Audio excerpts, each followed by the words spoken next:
Kecelakaan tragis menimpa sebuah mobil Toyota Avanza yang ditumpangi oleh satu keluarga asal Pulau Tegalsari, Surabaya.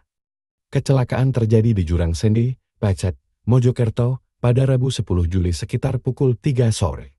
Mobil tersebut jatuh ke jurang sedalam 20 meter setelah diduga mengalami remblong. Kronologi kecelakaan. Kasat Lantas Polres Mojokerto, Ibtu Muhammad Haryazi, menjelaskan bahwa insiden bermula ketika mobil yang dikemudikan oleh Komarudin melaju di jalur ekstrim dari arah Cangal, Kota Batu, Mojokerto. Rombongan keluarga ini tengah dalam perjalanan liburan dari Flora Wisata Santera menuju pemandian air panas Padusan di Pacet. Saat melintasi jalur Cangar Pacet yang terkenal ekstrim, mobil tersebut diduga mengalami remblong saat berada di turunan curam di Dusun Sendi Pacet. Dalam upaya menghindari tabrakan dengan pengendara motor di depan, pengemudi membanting setir ke kiri. Namun naas, mobil menabrak pohon di sisi jalan dan terjun ke jurang sedalam 20 meter.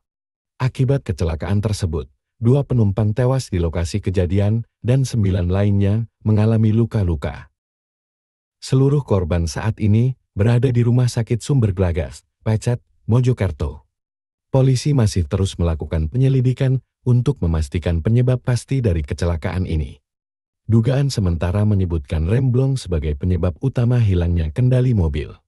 Kecelakaan ini menambah daftar panjang insiden di jalur ekstrim Cangar Pacet yang sering memberi sorotan karena kondisi jalan yang berbahaya.